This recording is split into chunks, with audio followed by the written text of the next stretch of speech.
My name is Mulana Charles. I'm better known as Mulana Lambert. Um, I am here today to educate people about children with disabilities and what we as parents go through. It is so heart wrenching that we go through so much and nobody knows what we go through. Sadly, sometimes it's because we are shunned by society, or we are afraid to speak out because we don't want the backlashes, or is that some parents that I know are ashamed to say that the child is a certain way, or it just could be some people are quiet and they don't like to speak. But because we've been doing that as parents, we have been put in the backlog when it comes to taking care of children with disabilities. It is not an easy task. It is a very, very hard task. See, as I'm here, I am extremely exhausted. Ask me what I've done. I only did shopping yesterday. Well, thankfully, the government said, all right, we'll release your $200 from September now. So, with the little monies they've given, finally, we do a little shopping. But to take a cerebral palsy child shopping is tasking. Very, very tasking. I literally have to invest in buying things that I can use gadget wise on the trolley to make sure she's strapped in. And it ain't cheap, but we have to find the money somewhere. Like for me, I don't work. So how am I making an income to take care of a child with cerebral palsy? When we rely on the governmental funds, the $200, they're always late. Well, I'll not say always. I mean, 90% of the time they're late. All the way to the next month we're getting the monies. Like, but for this time around, it was really bad where we did not get any money for September. October is already past. We're in November. So we get in September in November. October has not come yet. So when we depend on that monies, the $200 monthly, it means a lot to us. Do you understand me? It means a lot. When you work and you'll see like $200 is nothing, but to us that's like $1 million to us because we don't work, we can't work because we have to stay home and take care of our children. Now, my daughter name is Chardonnay. I will give you the story about how she came to be where she is. Her name is Chardonnay. She's 5 years old. She's actually a twin. The story is COVID year when things were really, really bad. No governmental person came to see us. Nobody worried about us in Grosley. Nobody cared. So, we went on with our lives fine. Then things took a turn where I became a priority because my pregnancy became high risk. Because in the pregnancy, um, when you have twins, you either have high blood pressure or you have some issues. So mine became high priority, and I was admitted into OKEU. Okay, they're going to take care of me. That was my plight. I believe that they would have. And along in the pregnancy, 30 weeks into the pregnancy, I felt something wasn't right. Finding out that the second twin was losing weight, and the doctors knew, and nobody told me a thing. Not a thing. So I said to my husband, we need to step out. So we went to medical imaging and we had the scan done. Doing the scan, everybody thought, yay, the baby is fine. But then all of a sudden the technician face changed and I was like, what's going on? When I look up at the screen, I saw my baby was dead. She was moving. She was dead. And as a mother, knowing that you are one alive and one dead, that it puts a pressure on you where what did I do wrong? What is going on? And so on and so forth. Got back to the hospital via ambulance because my blood pressure went up. I was going crazy. I was just losing it. Got back to the hospital, um, you know, trying to understand what is happening. I lost my child. What is going on? I even asked them for a second scan just to put my mind at ease that I'm just thinking things. It's not happening. This is not real. But lo and behold, she was dead. The sad part of it all now is that the hospital is coming to me and telling me that they cannot intervene because I was asking questions. If you all knew she was dead, why nobody was telling me that she was dying? Because apparently she was losing weight. Why did nobody tell me? They said they can't intervene if you're not 34 weeks and above. I say, for true? I say, no, that's not for real, because if you see a child is at risk, a baby is at risk, you can intervene. I've known children who have been born 28 weeks, 30 weeks. I've known that. They said to me, they don't intervene 34 weeks. And I quote, that was what said. I said, okay, what's done is done. She's passed away already. What's moving forward? What do we do? They said to me to give Chardonnay a chance. They're going to leave the dead baby inside of me until um, I reach 34 weeks. So I said, how am I going to cope with that, knowing that I have a dead baby and an alive baby inside of me? I am grieving one and I'm joyous for one. It's conflicting. But nevertheless, I say God is great, God is good, He will guide. So we went on 31 weeks, 32 weeks, 33 weeks, knowing that I'm still carrying a dead baby. And I think God intervened and God said no. And it was her water, the one that died, it was her water that broke. And being that it was her water that broke, it made the pregnancy bigger risk, because when something has died for 3 weeks, you know what has happened already. The skin is rotting, toxinities are happening, all these things. So I was rushed to the ER, they get prepped for a cesarean. They took her out first, the dead one, and then they took her Chardonnay. I did not see the dead one when they took it out. They wrapped her up, but they brought Chardonnay for me to see. I was joyous. I was happy. At least I see one. Okay, fine, no problem. Going on. They took Chardonnay away, weighed her, etc., cleaned me up, do what they had to do, put me in the recovery room. And being in the recovery, when I turned to my left, I saw my dead baby wrapped on a bed right next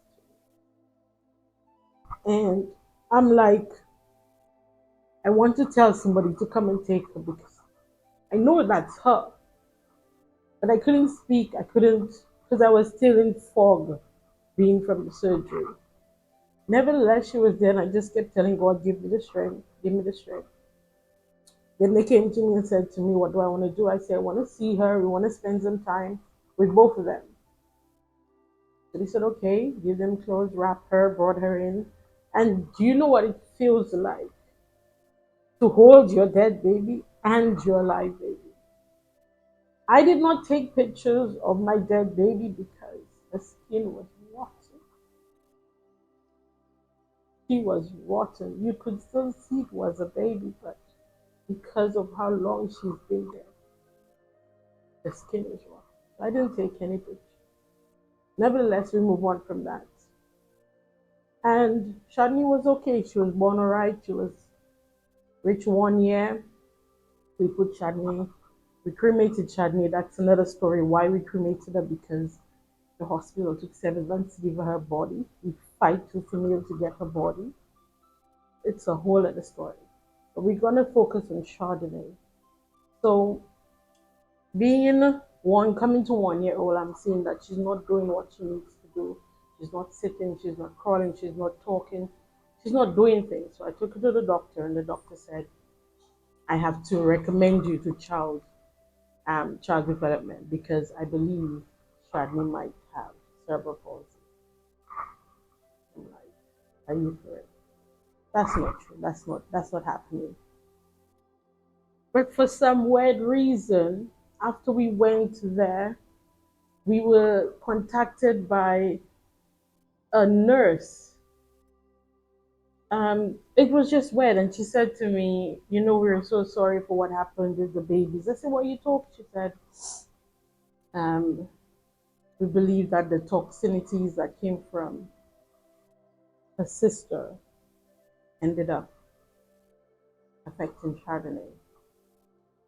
I was like, "Lord Jesus, what else are you going to put in my plate? What are you going to do?" And he was diagnosed with cerebral palsy. Okay? For a whole year, I denied it. I denied it. I denied it. I fought tooth and nail to find out everything.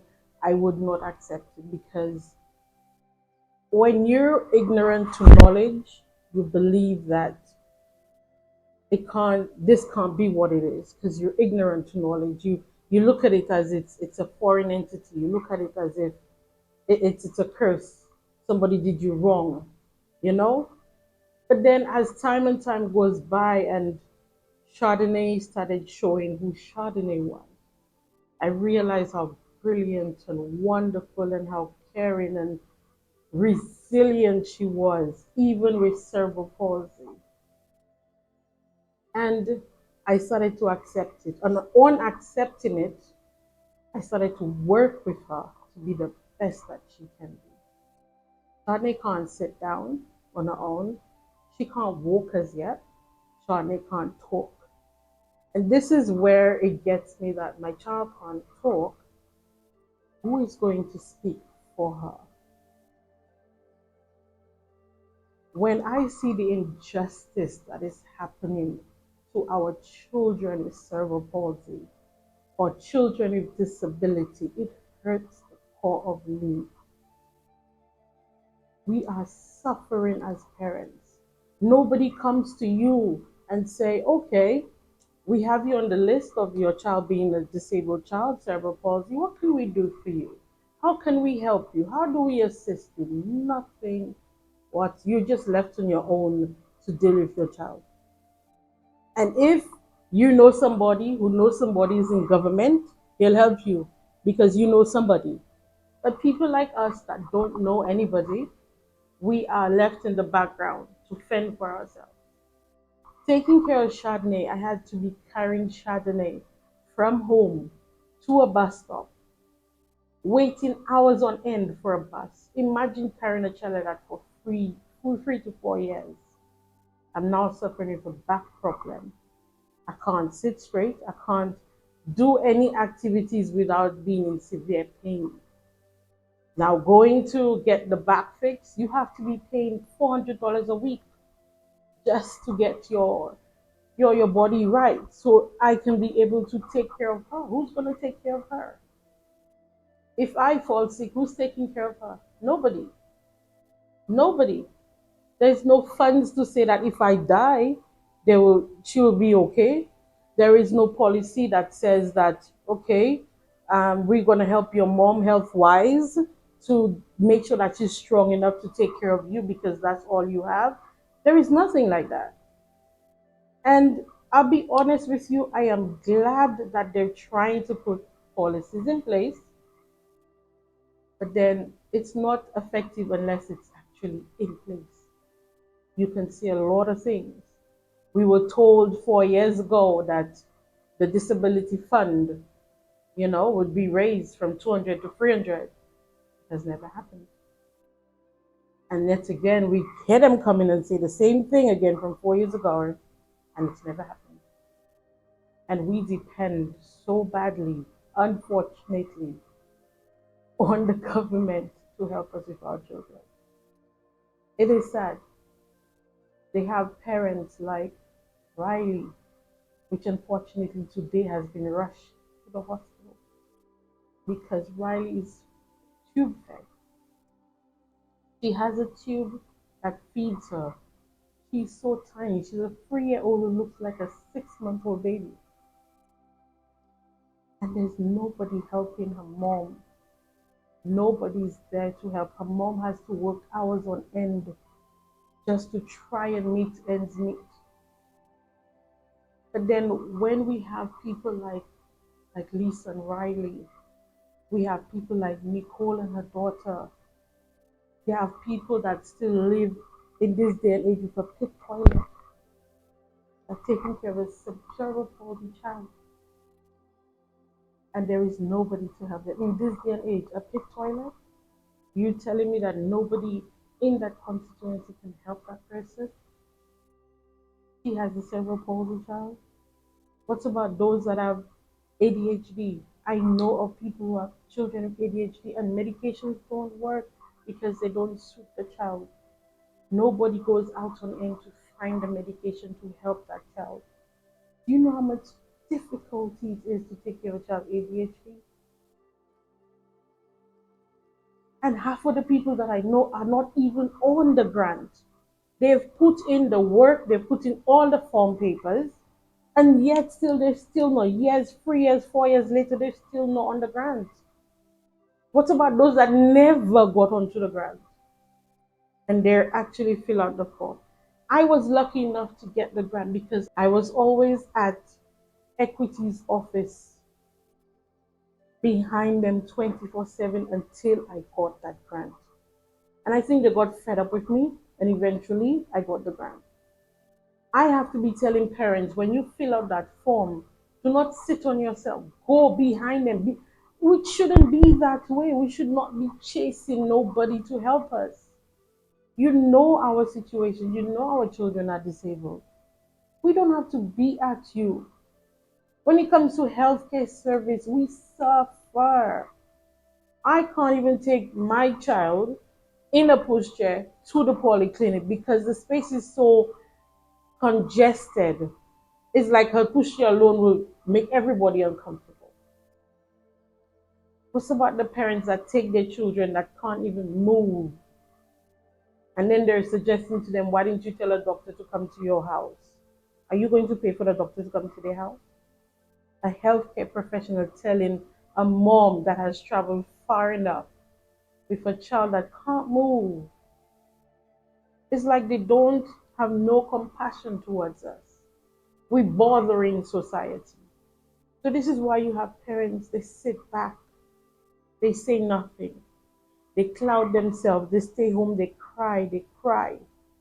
Do you know when there are days when I just sit there and tears just flow from my eyes like crazy because you have to try and figure out, okay, my child is sick, what do I do?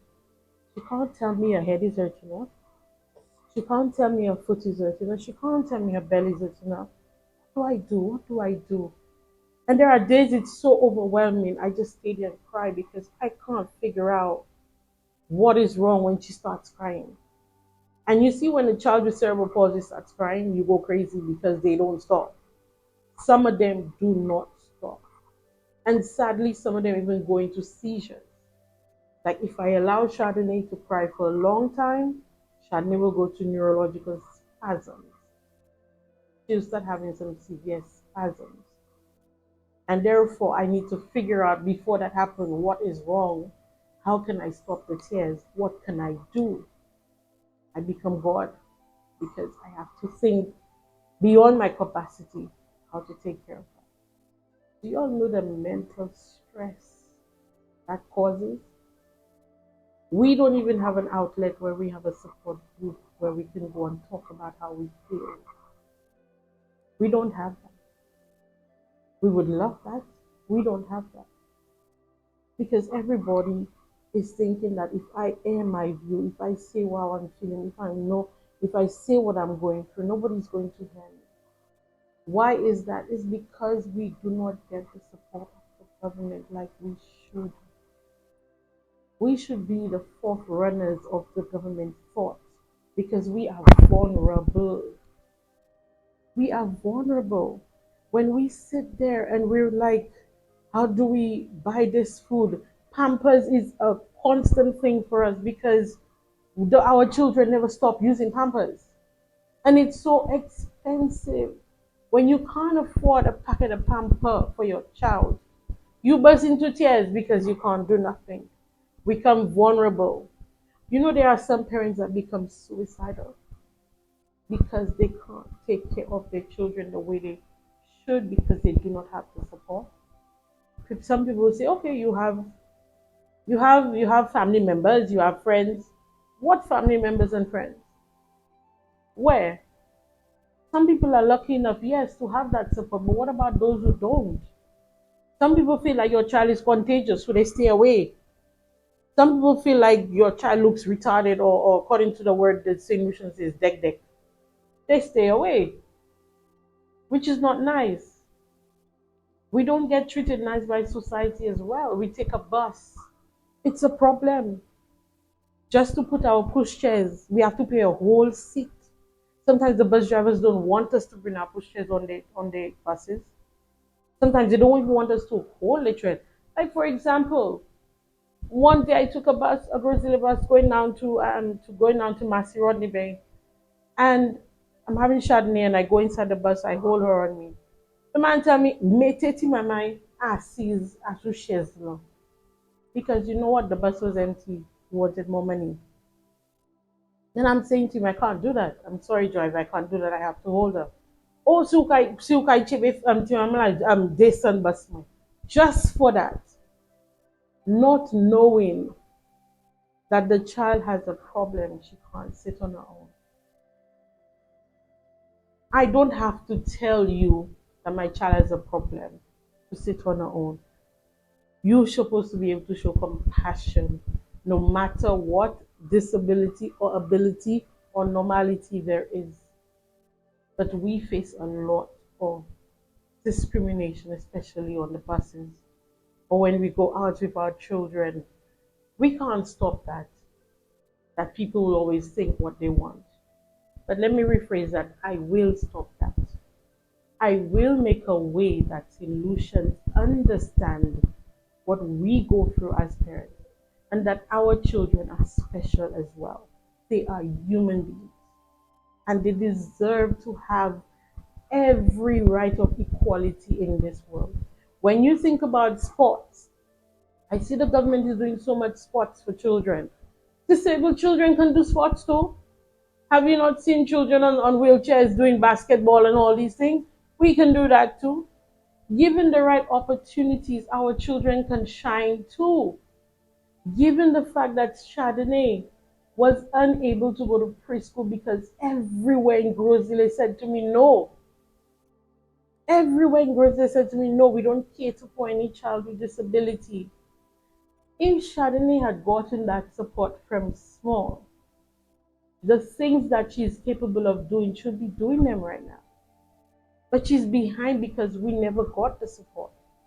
You cannot tell me I have to travel all the way from Rosalie to La Clary to get a school for Chardonnay.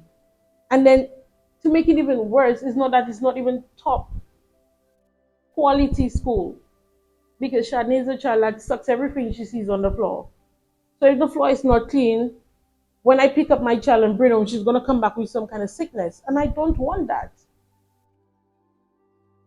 We need more institutions for our children. We need a place where we can say as parents it is safe for them. They can socialize, and that is one of the biggest things they love. Children with disabilities love socialization, and we do not get those things. We do not get those things, and it hurts to see that so much money and so much things are being done for normality, children and adults and elderlies, and we are kept in the background. Disability is not disability, it is ability in a different way. It just hurts to see that we are being shunned. I am happy that yes, somebody is going there, say they're going to do some policies and whatnot, whatnot. Great. It's saying you need to see being done. And I'm going to advocate until I die to make sure that my child and others with disability, especially cerebral palsy, is on the map and that they're able to have a better future. they are capable of having a better future.